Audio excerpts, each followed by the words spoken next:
Bonjour et bienvenue sur la chaîne de l'Abominable Gardien, une chaîne comme vous le savez qui est 100% dédiée à l'appel de Cthulhu, le jeu de rôle. Si ce programme vous plaît, n'hésitez pas à liker, à activer la petite cloche. Si vous êtes ici, c'est que vous avez très certainement suivi le premier épisode du célèbre scénario La Maison Corbit. Vous pouvez retrouver la première partie de ce scénario juste ici. Malgré tout, voici un petit résumé. Boston, avril 1924. Une pluie glaciale s'abat sur la ville, noyant ses rues sous une mélancolie pesante. L'ombre du mystère s'étend et nos investigateurs s'enfoncent toujours plus dans l'horreur. Dans les profondeurs de l'asile de Roxbury, l'aliéniste Igor Kerensky et l'artiste tourmenté Takeshi Yosai sondent l'esprit du misérable Paddy O'Connor. Grâce à une séance d'hypnose audacieuse, ils ont entrevu l'abîme d'une folie meurtrière aux origines troublantes. Pendant ce temps, au cœur du commissariat principal de Boston, Hector Panay obtient un soutien crucial. Kim Debrun, la chef divisionnaire et ancienne alliée, lui promet de lever les scellés sur la maison Corbit et permettre ainsi aux investigateurs de poursuivre leur enquête. À présent, alors que les ruelles humides résonnent sous ses pas, Hector Panay quitte le commissariat sans savoir que l'horreur ne fait que commencer. À tout de suite.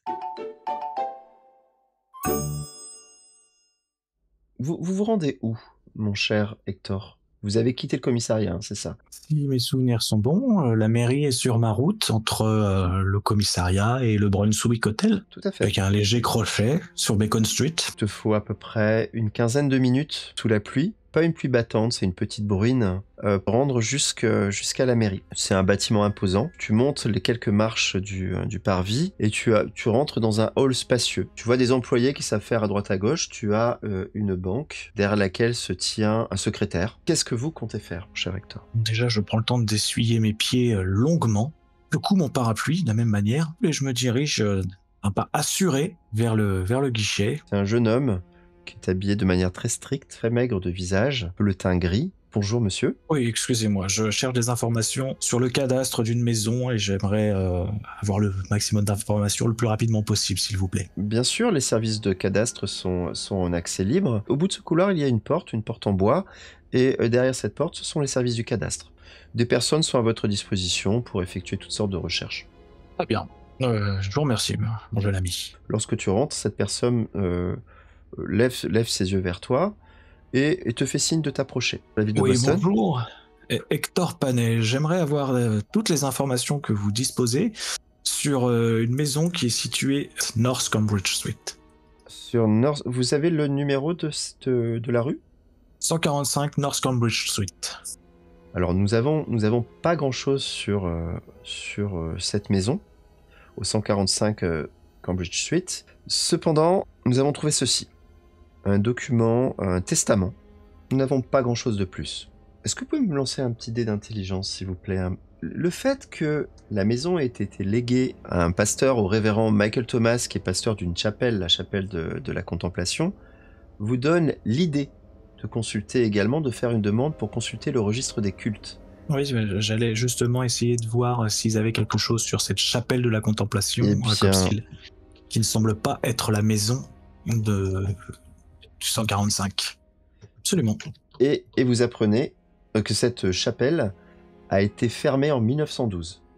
Vous n'avez aucun papier sur les différents acquéreurs. Cette maison a été vendue il y a quelques années et vous n'avez aucune information. Effectivement, nous n'avons pas retrouvé d'informations concernant ni la construction, ni la cession de cette maison. Il y a de grandes chances que ce soit lié aux incendies qui a eu lieu sur Boston il y a de cela quelques années, et nous avons perdu énormément d'archives. Très bien, je continue à regarder. Je suis un peu dépité, c'est un petit peu léger, c'est un petit peu décevant.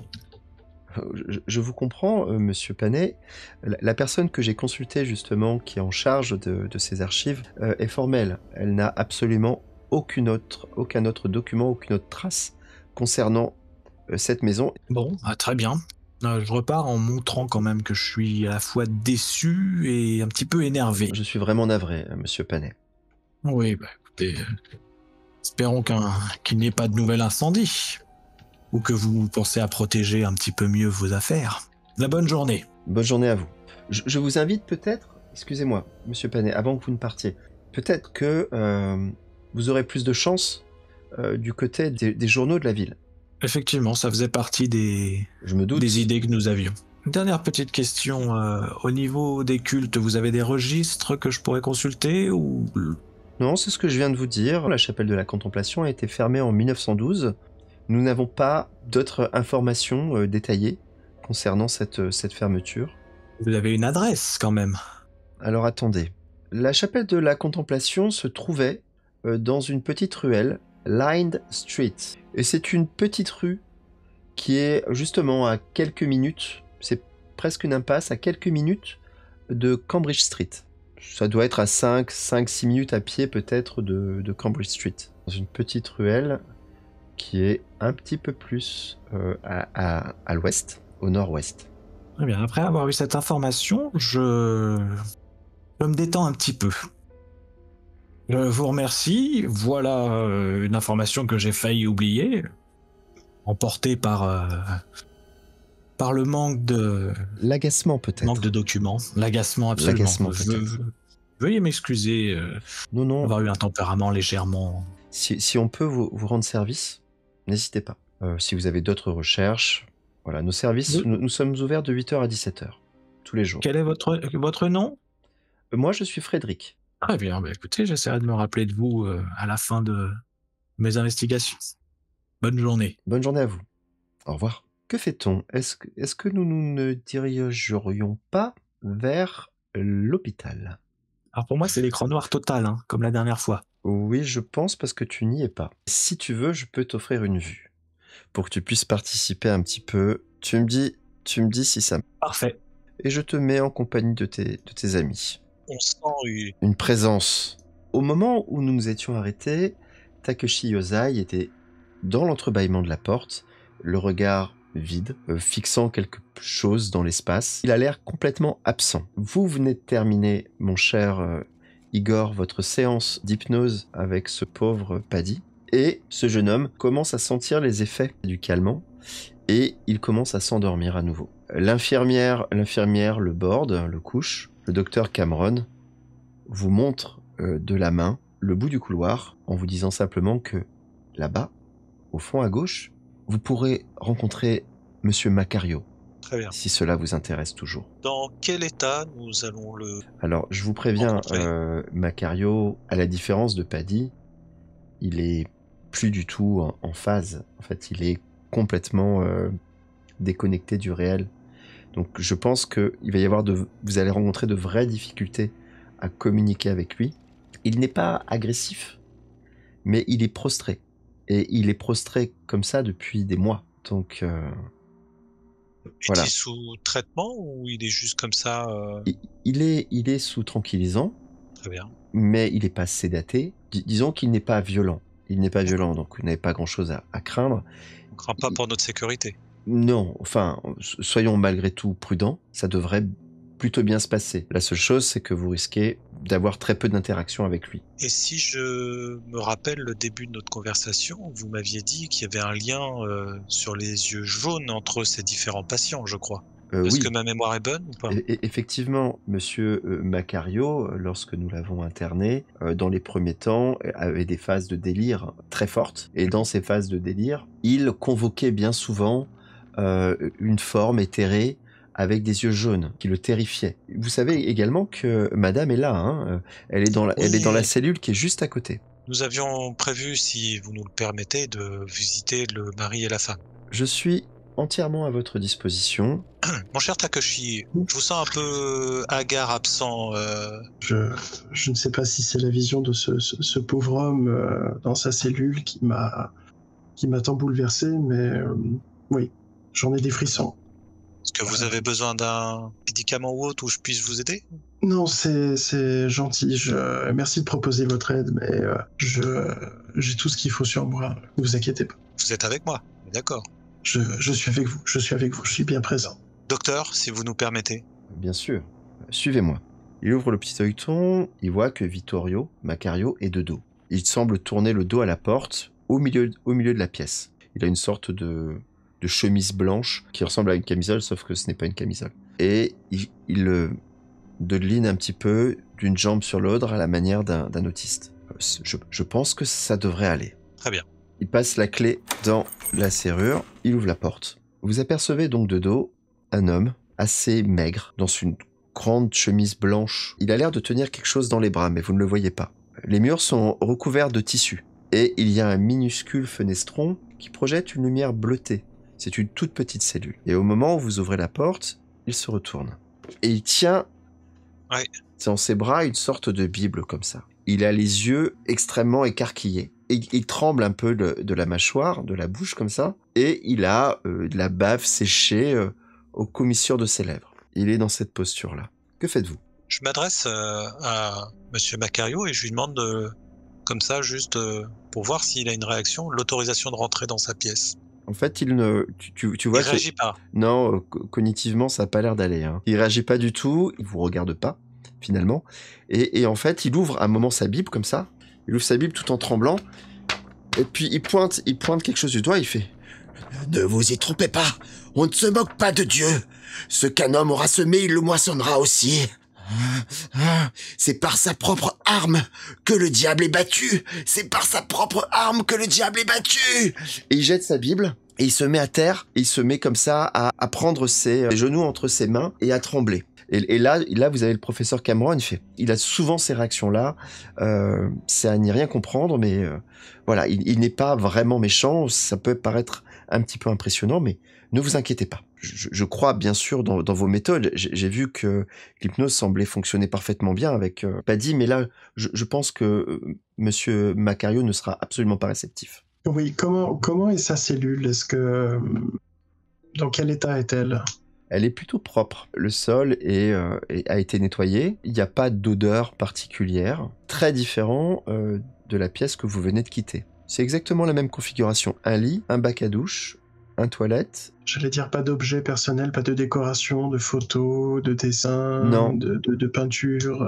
Non, rien sur les murs. Il est là, il est prostré, il est complètement recroquevillé sur lui-même. Je me proposais d'aller ramasser la Bible, je sais pas à peu près où il l'a jetée, si à peu près elle est par là. Il s'est glissé un petit peu sous le lit. Je veux aller la chercher, lui tendre, pour créer une sorte de lien avec une forme de bienveillance en lui disant voilà, et puis si derrière je vois s'il l'accepte en lui disant mais dites-moi plus sur cette histoire avec Dieu, enfin etc. Il ne réagit pas du tout à tous les stimuli que tu lui envoies. Il est complètement dans sa bulle. Ça a l'air d'être une bulle de souffrance. Tu lui tends la Bible, il reste comme ça, tremblant, les yeux qui regardent, les yeux hagards comme ça, qui regardent rien, et de la bave qui commence à couler de sa bouche qui tremble. Et même en ouvrant la Bible, en la feuilletant, ça le... Fais-moi un test de toc, s'il te plaît, mon cher Igor. En attendant, est-ce que j'ai avec moi tout mon équipement de peintre? Même un équipement un peu sommaire, juste un fusain ou... Vous avez un petit kit à croquis qui vous permet de croquer vos idées avec effectivement un fusain ou de la craie grasse. Ouais, tout à fait. D'accord. Très bien. Ce qu'il a trouvé, je l'ai trouvé. En feuilletant rapidement la Bible, tu as vu sur la deuxième de couve, dedans, que tu avais des dessins qui étaient griffonnés et qui représentaient une sorte de visage grimaçant avec... Il n'y a pas des yeux, mais il y a des sortes de sphères tournoyantes. Il n'y a pas de couleur puisque ça a été griffonné au crayon à papier. Mais tu vois que le visage est complètement grimaçant. Je prends ce dessin, cette page, je la retourne vers lui pour qu'il puisse, que son regard... Et je lui dis, qui est-ce? Quoi que tu fasses, il réagit pas. D'ailleurs, vous vous dites peut-être, Igor, que sa première réaction lorsque vous êtes entré dans la pièce, c'est peut-être pas forcément du fait de votre présence, mais simplement parce qu'il a perçu quelque chose de différent dans la pièce. Peut-être la pression en ouvrant la porte, peut-être du son, peut-être juste les voix, mais il a l'air absolument pas connecté à vous. Alors, la Bible, je la fais voir le dessin en tout cas à Takeshi. Je lui montre et je lui demande si, comme c'est quelqu'un qui est porté quand même sur tout ce qui est artistique, savoir s'il avait un avis sur ce dessin, sur cette peinture, enfin sur ce croquis, pardon. Je lui dis, tenez mon cher ami, regardez donc. Je regarde rapidement. Est-ce que... Oui, j'imagine c'est un dessin très sommaire, très... comment dire simple. Peut-être que Monsieur Macario n'était pas très porté sur l'art j'allais dire de son vivant, mais en bonne santé, et peut-être voilà, qu'il n'était pas très porté sur l'art, donc je ne sais pas si les traits sont très assurés. Quoi qu'il en soit, je me sers du croquis comme d'une base, entre guillemets, et avec voilà, avec un crayon gras de mon kit, je commence à dessiner un peu sur les murs. Je commence par dessiner, on va dire juste la silhouette générale de la maison, vue de la rue, suffisamment reconnaissable pour que quelqu'un qui ait déjà vu la maison, a fortiori quelqu'un qui ait vécu dedans, la reconnaisse. Et je lui tends un morceau de fusain s'il veut compléter le croquis au mur avec moi, si ça lui inspire quelque chose. Aucune réaction. En revanche, vous voyez que le docteur Cameron commence à s'impatienter. Vous sentez qu'il apprécie pas vraiment la manière dont vous vous comportez avec son patient. Et donc, il se tourne vers vous. Messieurs, je crois que nous devrions laisser Vittorio se reposer maintenant. Très bien. Veuillez me suivre. Donc, il vous invite à sortir de la pièce et il ferme derrière vous. Il vous propose, si vous le voulez, de vous rendre dans la cellule qui jouxte celle-ci, dans laquelle se trouve sa femme. Et nous allons le faire après avoir rendu visite à notre cher ami Hector. Cher Hector, vous venez de quitter la mairie. Il est 4 heures passées, on s'était donné rendez-vous en fin d'après-midi, si je me souviens bien. Est-ce que j'ai le temps de faire un petit crochet, mais ça fait revenir sur mes pas pour aller voir la chapelle de loin? Je me dis que ce sera peut-être mieux d'y aller avec eux. C'est un peu loin, oui. Donc dans ces cas-là, je pourrais peut-être passer au Globe. Très bien. Le Boston Globe est juste à côté. Vous remontez Washington Street. La pluie s'est calmée. Un flot de voitures incessant, et vous apercevez cette grande façade avec effectivement l'enseigne du Boston Globe en lettres dorées. C'est une bâtisse de briques rouges sur plusieurs étages. Lorsque vous entrez, vous vous retrouvez tout de suite dans cet espace. Vous vous retrouvez dans une grande pièce ouverte, qui est bruyante et complètement fumée. Il y a des jeunes journalistes, des vieux journalistes qui travaillent, qui savent faire derrière des tables, qui tapent sur leur vieille machine à écrire. Il y a des rangées de bureaux en bois massif qui sont encombrés de feuilles, plein de téléphones qui sonnent, les gens s'interpellent de bureau à bureau, c'est une vraie salle de presse. Lorsque vous rentrez, mon cher Hector, vous avez une fois de plus une grande banque, un comptoir, derrière laquelle se trouve cette femme, une femme assez austère, assez âgée, qui porte un chignon, les cheveux roux. C'est une hôtesse d'accueil, elle ressemble à ceci. Elle s'est pas encore rendue compte de votre présence. Vous le voyez le dessus de son visage, le sommet de son crâne avec ce chignon. Vous apercevez ses lunettes très fines sur ce visage dur, un petit peu émacié, et ses sourcils froncés naturellement. Elle est assez âgée, et elle est en train de remplir un registre. Elle écrit. Vous vous approchez du comptoir, elle s'est toujours pas rendue compte de votre présence. Que faites-vous? Je vais essayer de sortir un très beau sourire de circonstance, mais avant je vais me racler la gorge histoire qu'elle... De manière très brutale, elle relève la tête, surprise, fait « Vous m'avez fait peur, ce n'est pas possible. Vous auriez pu vous présenter. » Oui, excusez-moi, ça fait 2 minutes que je suis là. Ah, oui, j'étais concentré. Qu'est-ce que vous voulez, monsieur? Que puis-je pour vous? J'aimerais savoir si je pouvais avoir accès à des archives ou peut-être parler à un éditeur. Monsieur Hector Panet, excusez-moi, je ne me suis pas présenté. Je suis enquêteur et je travaille Enquêteur. Vous êtes enquêteur pour qui? Alors, disons que je ne suis pas un enquêteur officiel, mais j'ai pour habitude de travailler avec sociétés, notamment à Londres et régulièrement aussi ici. Vous êtes détective en quelque sorte. C'est bien ça.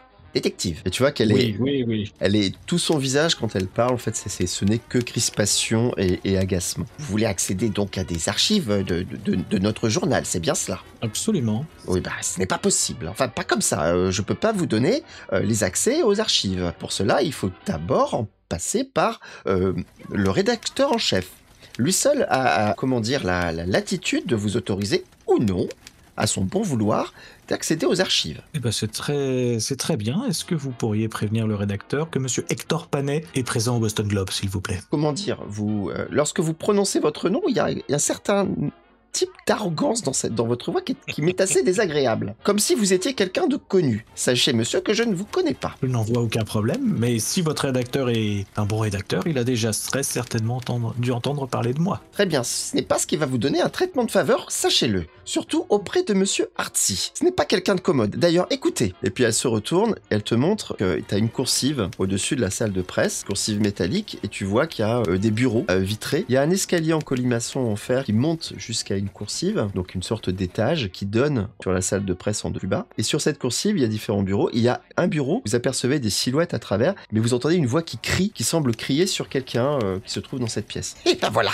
c'est là. Et comme vous pouvez voir, il n'a pas l'air du tout de bonne humeur. Allez-y, vous prenez l'escalier et puis et vous trouverez son bureau. Artsy Wilmot. Bien, je vous remercie, chère madame. Bonne journée. Pas de quoi, à tout de suite. Je pense que ça va pas durer très longtemps. Elle te regarde, et puis elle se replonge dans son travail. Tu gravis l'escalier en colimaçon, l'escalier de métal, et tu arrives sur cette coursive. Tu te retrouves dans ce couloir, donc tu as une rambarde qui donne sur la salle de presse en contrebas, et tu vois que la porte est entrouverte. À travers la vitre, tu vois cet homme-là. Pas commode du tout. Et au moment où tu arrives, tu le vois à travers la vitre, devant lui, il y a un jeune type qui est en train de se prendre le sermon de sa vie. Mais c'est pas possible. Qui c'est qui m'a pondu un tel torchon? Mais c'est pas possible d'écrire un tel torchon. C'est pas foutu d'écrire de la merde pareille. Tu me refais ça tout bien ou sinon je te vire. Et si c'est... T'as compris? Je te vire. Si tu me refais la même chose, je te vire. Et là, t'as un type tout tremblotant dans un costume à 4 épingles, un costume rayé, assez maigre. Tu le vois, il a le crâne luisant, il a les cheveux gominés, et il recule comme ça. Et donc, le gamin sort de la pièce, à reculons, il vous voit, il fait « Bonjour !» Et puis, il file en courant sur la coursive, il descend en sautant quasiment de marche en marche, et puis il va se réfugier à son bureau. Qu'est-ce que c'est? Qu'est-ce que vous voulez? Bonjour, monsieur Artsy. Je m'appelle monsieur Panet, Hector Panet. Je suis enquêteur et j'aurais besoin de vos services. Non, mais vous pensez et de que j'ai que votre ça à aide. foutre. Vous pensez peut-être que j'ai que ça à foutre. Donc vous êtes qui? Qu'est-ce que vous voulez? Rapidement. J'ai pas que ça à faire. Hector Panet, enquêteur. J'ai besoin de votre aide et de votre assistance pour résoudre une enquête importante sur laquelle je suis. Ah. Alors, pas de Hector votre aide directement. J'ai besoin d'avoir accès en fait à vos archives et peut-être d'une personne. Ça me dit quelque chose, ça, Hector Panet. Vous êtes détective, non? C'est ça? Oui. Vous êtes, si vous êtes voulez, sur quoi comme détective. affaire là? Parce que Tu sens qu'il flaire un truc, en fait. Je suis sur une enquête un petit peu, alors pas quelque chose d'officiel, je travaille pour un ami, une connaissance, j'essaye de lui rendre service, et vous me rendriez également service en me laissant avoir cet accès aux archives et à une personne qui connaît un petit peu la manière de classer vos documents. Ça ne prendra pas plus d'1 heure, 1 heure et demie, surtout si vos archives sont aussi bien entretenues que votre bureau et que votre établissement. vous foutez pas de ma gueule. Parce qu'effectivement, tu vois le bureau qui est dans un désordre pas possible. Là, vous vous foutez de ma gueule. Vous savez, mon petit Panet, hein? Bon, ok, ça y est, je sais qui vous êtes, ça m'est revenu, là, le détective anglais, enfin, pas anglais, belge, mais qui bosse en Angleterre. Très bien. Vous voulez des infos, mais je veux savoir sur quelle affaire vous travaillez. Parce que si vous êtes là, dans mon bureau à Boston, c'est que vous êtes sur un truc. Et ça, moi, je laisse pas passer les scoops. Eh ben justement, vous C'est allez un pouvoir me win-win. guider. C'est un win-win.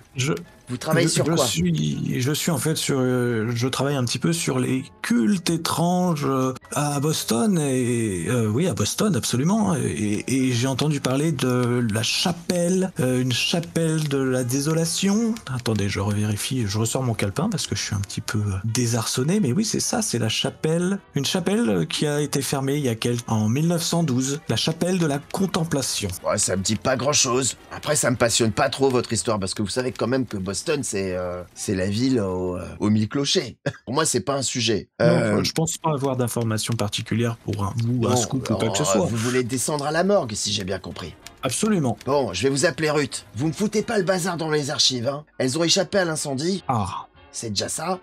Donc vous foutez pas le bazar dans mes archives. De toute façon, Ruth, elle est là pour veiller au grain. Charmante femme. Comment vous savez? Je suppose que c'est la dame de l'accueil. Ah non, ah non. Ah. Ah non, la vieille pain bêche en bas, là. La coincée, là. Non, rien à voir. Ruth, c'est bien dommage qu'elle travaille sous terre dans les archives. Hein. Elle mériterait d'être un peu plus exposée. Ruth! Il y a une femme qui arrive comme ça dans l'entrebâillement de la porte. Elle ressemble à ceci. Une femme, la trentaine, assez bien apprêtée, assez élégante, coiffée comme ça avec un chignon décontracté. Elle porte une jolie robe de travail, un vieux rose. Monsieur Panet? Oui. Je vous avais reconnu. Je suis extrêmement fan de votre moustache. Merci. Non, c'est vrai. Désolé. Ne me remerciez pas. En fait, je suis pas fan, mais disons que je collectionne les articles qui parlent de vos enquêtes. Dites-moi, Artie, c'est bon, je gère Monsieur Panet. Ouais, c'est ça. 20 minutes, pas plus. Ok? Et surtout, il touche à rien. Vous inquiétez pas. Et donc, elle te devance, elle descend les escaliers sur ses petits talons. Tu la suis, et puis au fond de la salle de presse, il y a une petite porte avec un escalier sombre qui descend dans les archives. Et là, effectivement, c'est une grande pièce avec des lignes et des lignes d'étagères chargées de classeurs et de dossiers en carton. Et tu as toutes les éditions du Boston depuis qu'il existe. Très bien. Il existe depuis quand, ce journal, mademoiselle? Je suis pas très informé, mais alors attendez, on va remonter. 1800, dans les années 1800, on va dire. Très bien. 1820, voilà. On y est, 1820. Je remonte rarement Bon. jusque-là, puisque moi, en fait, j'archive les dernières parutions. Je classe les dernières parutions. Ce qui a été fait par mes prédécesseurs, c'est là, mais je m'y intéresse moins. Donc, il y a des petites lumières vacillantes. Il y a une grande table centrale. Et tout autour, vous allez avoir des rangées d'étagères. Il y a des cartons poussiéreux qui sont posés ça et là. Et il y a vraiment une odeur de papier ancien, de moisissure, comme dans les vieilles bibliothèques. Vous entendez, de là où vous êtes, vous entendez au-dessus les sons, en fait, des machines à écrire, mais ça reste assez étouffé. Donc, qu'est-ce que vous cherchez, mon cher monsieur Panet? Oui, alors plusieurs choses. Je suis à la recherche un petit peu d'un culte étrange qui s'appelait la chapelle de la contemplation. Donc peut-être que déjà vous pourriez voir en 1912... Il semblerait qu'il y ait eu une expédition policière et qu'il y ait eu de nombreux morts. Et suite à cette enquête, à cette expédition, la chapelle a été fermée. Donc j'aimerais voir si déjà vous pouvez trouver quelque chose à propos de cette chapelle de la contemplation. Je vais regarder, mais je pense pas que nous ayons grand-chose. Faites-moi s'il vous plaît un test de TOC. Le fameux TOC. Quel déconvenu. Je suis au regret, monsieur Panet, mais en fait, dans nos archives, nous n'avons absolument rien qui évoque une chapelle. Alors, nous avons beaucoup de documents qui parlent d'églises, des églises de notre belle ville, mais sur la chapelle de la Contemplation, je n'identifie pas d'article. Vous avez une autre recherche, peut-être ? Et est-ce que vous pouvez remonter au 15 mai ou au 16 mai 1912? Peut-être que même si la chapelle n'est pas nommée, il pourra peut-être y avoir eu un article sur cette descente policière? Je regarde. Non, rien du tout. Non, il n'y a rien. D'accord. Je suis vraiment peiné parce que j'ai vraiment envie de vous aider. Vous n'avez pas Bon, d'autres sujets de recherche? Absolument. Vous pouvez, vu qu'on est en 1912, et on va aller en 1914 chercher le mois d'août. On cherche s'il y a un article sur l'évasion de prison d'un certain Michael Thomas. Oh là là, c'est vraiment... C'est précis, mais c'est comme ça oui, qu'on enquête. c'est précis, mais... Oh là là, je suis tellement confuse. Monsieur Panet, j'aimerais tellement prendre part à votre enquête. Alors tu la vois qui cherche, et là, elle te parle de loin, puisqu'elle est dans les casiers, elle sort justement des dossiers, elle compulse les dossiers, et en même temps, elle te parle.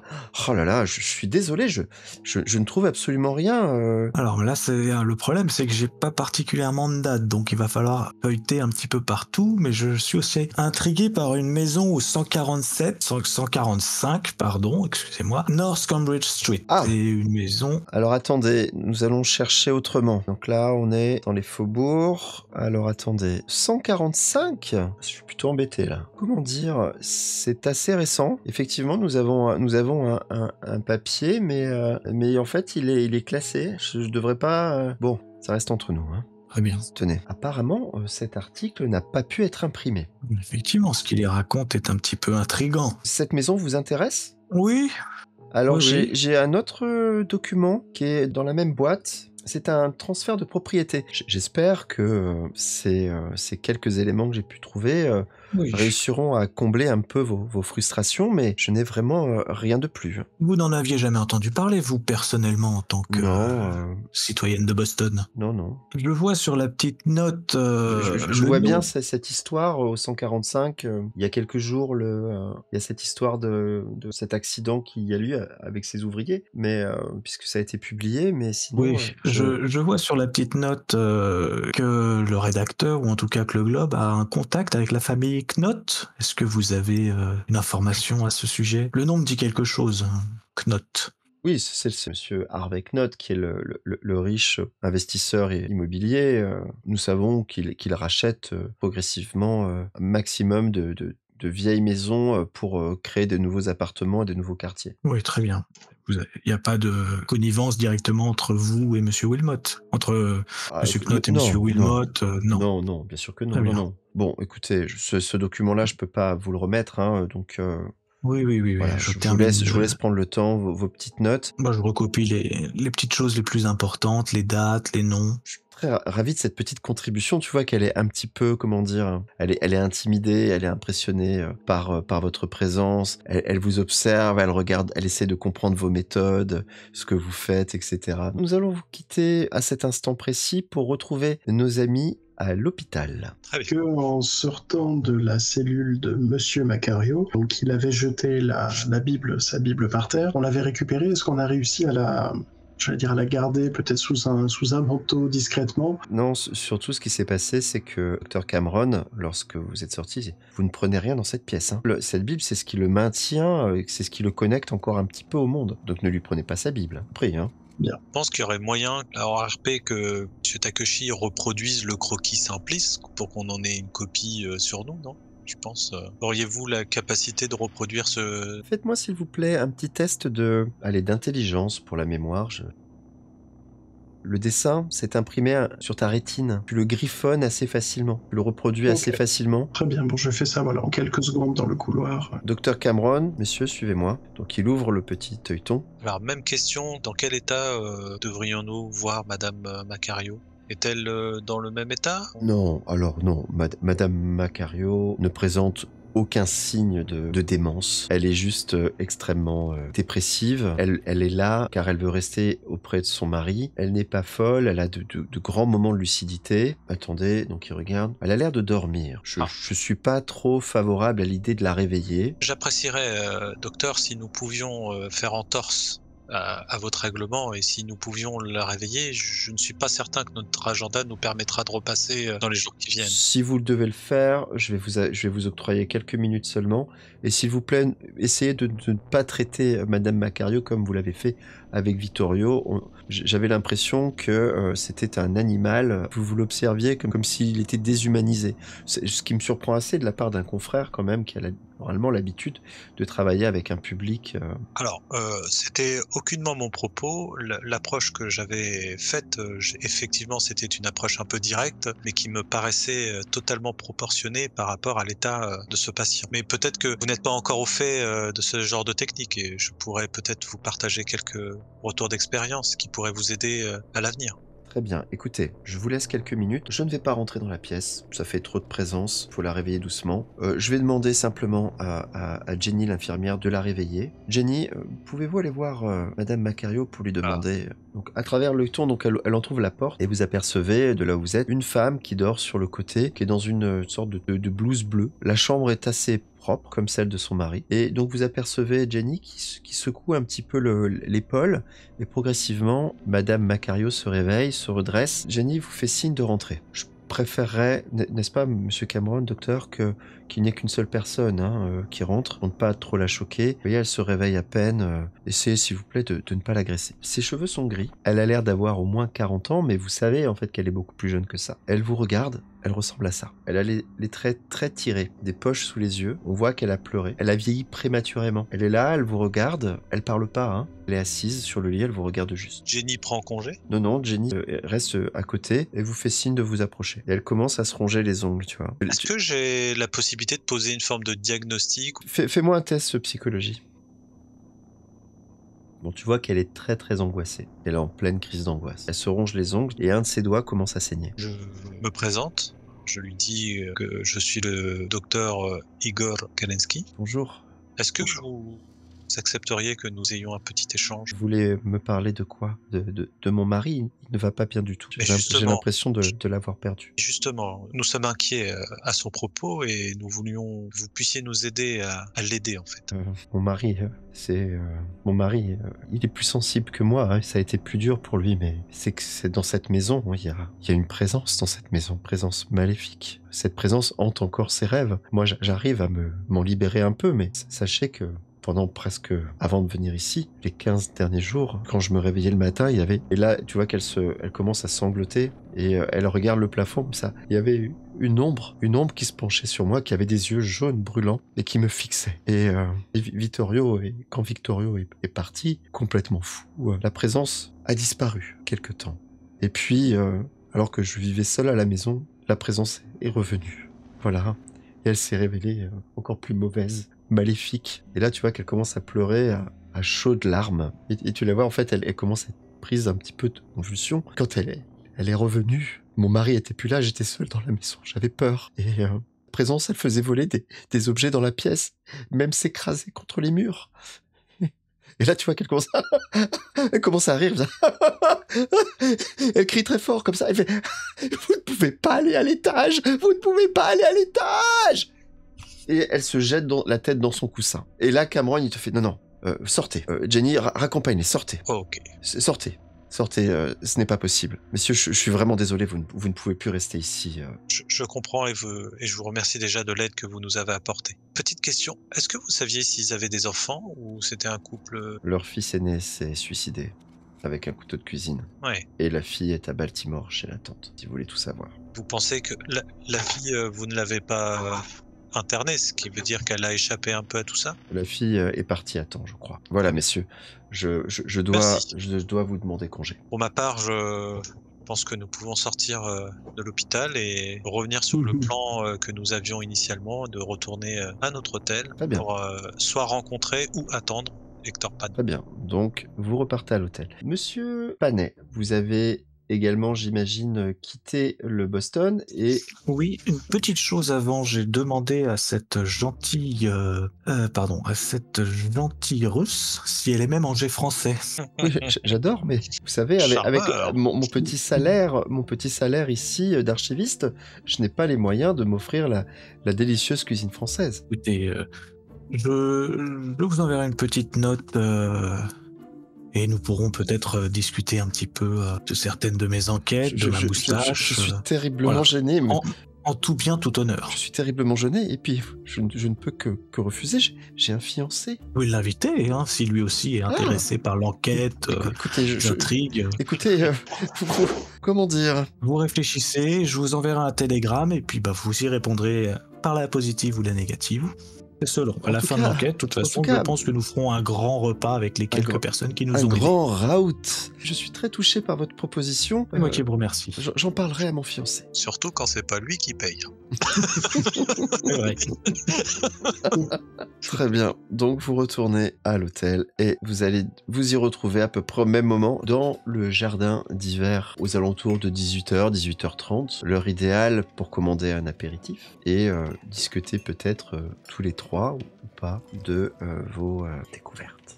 Lorsque le chauffeur vous dépose tous les deux devant l'hôtel et que vous rejoignez le jardin d'hiver, en ayant traversé le lobby de l'hôtel, Monsieur Panet est déjà là, attablé, fumant, tirant sur sa pipe, en ayant déjà commandé peut-être quelque chose. Qu'avez-vous commandé, Monsieur Panet? Ou peut-être pas, après tout. Non, peut-être une boisson, mais quelque chose de rafraîchissant, pas de l'alcool, hein, juste... Une limonade. Je patiente.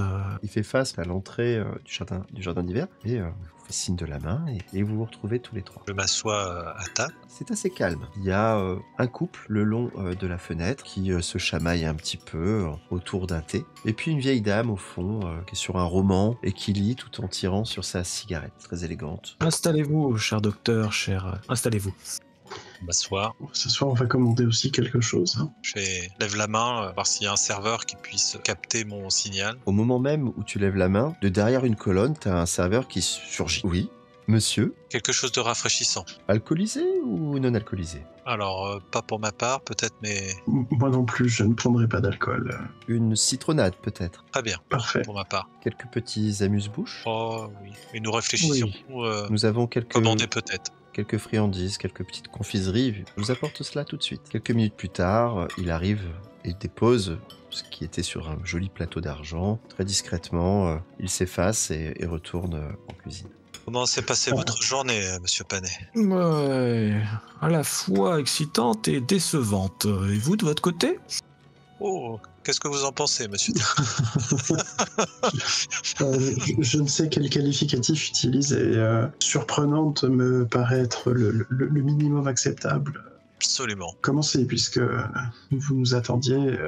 On va pas vous faire attendre plus longtemps. Bah écoutez, alors je tends les différentes notes que j'ai afin qu'ils puissent observer en même temps que moi. Je suis d'abord passé au commissariat où j'ai pu croiser ma connaissance qui me préviendra dès que nous pourrons aller dans la maison. Elle m'a garanti que ce serait facilement faisable dans la journée de demain. Elle devra m'envoyer un télégramme pour nous avertir de cette possibilité. Donc elle a compris de toute façon que j'avais prévu de entrer dans la maison et je pense qu'elle va activer les choses. J'ai obtenu 2 documents seulement. C'est fou comme l'incendie de Boston a brûlé quasiment tous les documents officiels. 2 documents que je vous présente ici. Le casier judiciaire d'un certain Michael Thomas qui est relié à l'attaque d'une brigade de police en 1912. C'est situé dans la chapelle de la Contemplation. Alors vous pouvez regarder dans ce document qu'il y a quand même certaines choses qui sont inquiétantes. Inquiétantes au moins, on va dire surprenantes. La chapelle est soupçonnée de kidnapping et de meurtre d'enfants. Donc on a retrouvé 8 corps d'enfants avec des yeux arrachés. Et lors de l'intervention policière, eh bien, il semblerait que presque tous les agents sont morts. Et entre suicide et bagarre, il y a dû y avoir un sacré grabuge, puisque on a compté 50 personnes en robe noire, parlaient dans des langues étrangères, voilà. Ce qui me titille un petit peu, c'est la présence d'un conseiller municipal qui s'appelle Ellsworth et qui est à la fois impliqué dans cette attaque, puisqu'il était présent très certainement en tant que témoin oculaire, mais qui en plus a permis à ce Michael Thomas, et là je leur tends le casier judiciaire, qui a un petit peu étouffé cette affaire. Donc cet homme, Ellsworth, mais il semblerait complètement introuvable. C'est un conseiller municipal et impossible d'avoir une trace de lui. Donc ça c'est la première chose. Ensuite, passant à la mairie, j'ai donc rencontré Frédéric, très gentil, qui m'a informé que cette chapelle elle était fermée en 1912 suite à l'attaque de la police. J'ai une adresse, vous voyez là, Lind Street, c'est une petite rue près de la maison, et ils m'ont donné aussi ce document qui semble être les dernières volontés d'un certain Corbett, donc comme le nom de la maison, comme on l'a déjà entendu, je crois, qui date de 1865 et qui donne sa maison et toutes ses possessions à ce fameux Michael Thomas dont je vous ai parlé un petit peu plus tôt, qui semble donc représenter la chapelle de la Contemplation. Fait intéressant, la seule chose qui est notée dans cette cessation en plus de la maison, c'est un exemplaire de ce qui semble être un objet précieux, puisqu'il est nommé, mais qui est griffonné. Oui. J'ai pu voir les 2 ou les 3 premières lettres, comme vous pouvez voir. Alors L-I-B, alors ça pourrait être tout un tas de choses. L-I-B-E, libéré, libération, bon, quelque chose... Conis, je sais pas. Voilà, quelque chose qui, moi, pour le moment, ne me dit rien, mais qui pourrait peut-être être intéressant. Et la demande express par voie officielle de ce que Monsieur Corbett soit inhumé au sous-sol. Est-ce que ça expliquerait les odeurs? Je n'en sais rien. Bien étrange de faire inhumer dans le sous-sol de sa maison. Effectivement. Et mon dernier passage fut au Globe, où j'ai rencontré une charmante jeune femme et un rédacteur plutôt désagréable.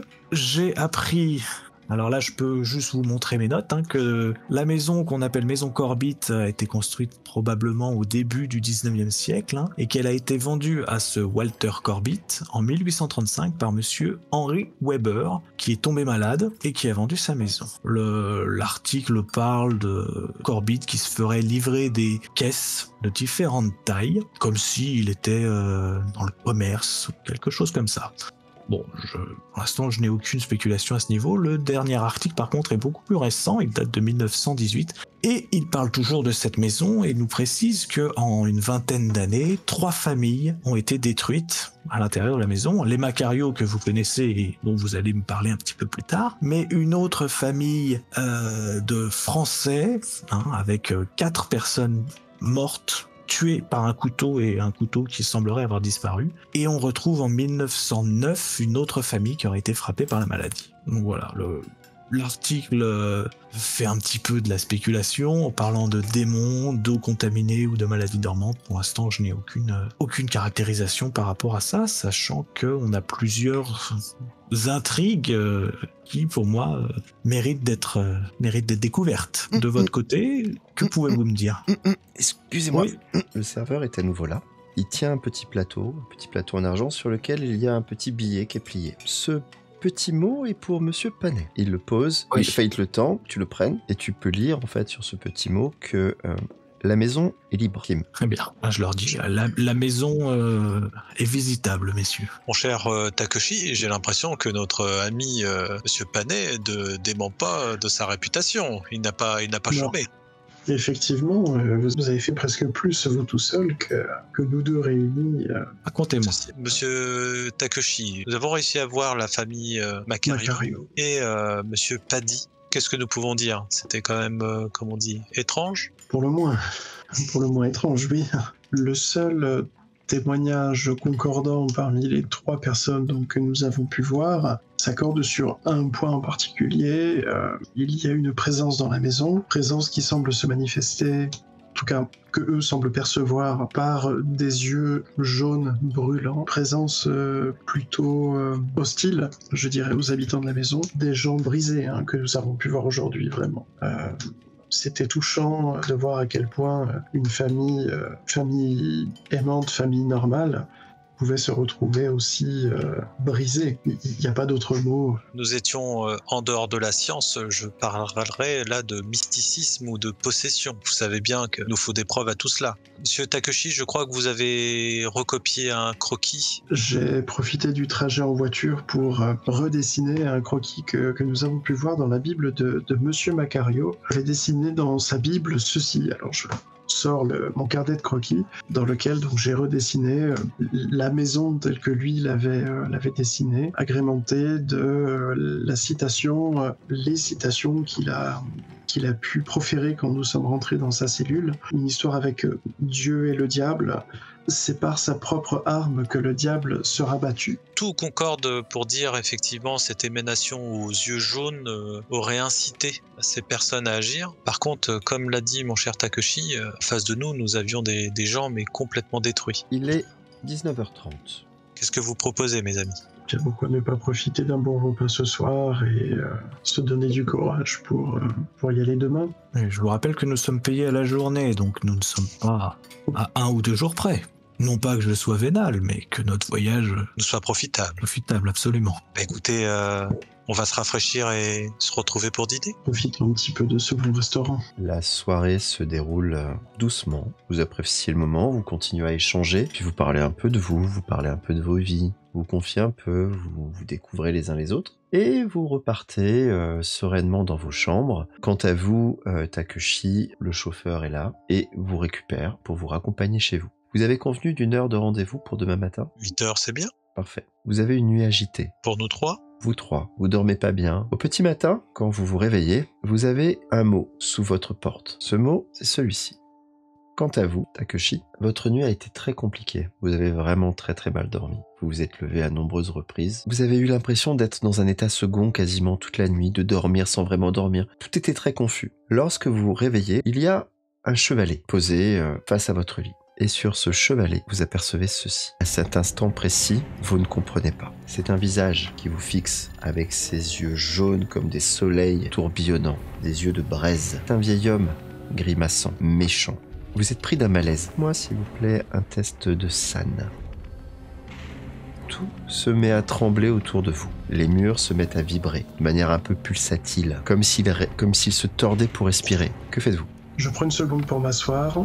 Je regarde mes mains. J'essaye de voir si j'ai de la peinture sur les mains, si c'est moi qui ai fait ça. Vous avez de la peinture sur les mains, effectivement. Et vous avez même de la peinture sur les bras et il y a de la peinture sur le lit. Je peins avec les doigts. Je prends un moment pour respirer, pour essayer de me recentrer, tout en cherchant mon élixir tonique qui a l'habitude de calmer mes nerfs. Vous ne le trouvez pas. Il est là, il est sur la table, mais vous ne le trouvez pas. Je commence à chercher, je fouille un petit peu partout et en même temps je marmonne un petit peu dans ma barbe une sorte de comptine que je me répète qui a l'habitude de me... Vous l'avez ? Il y avait un homme tordu qui a parcouru un kilomètre tortueux, il trouva une pièce de 6 pence tordue contre un montant tordu. Il a acheté un chat tordu qui a attrapé une souris tordue et...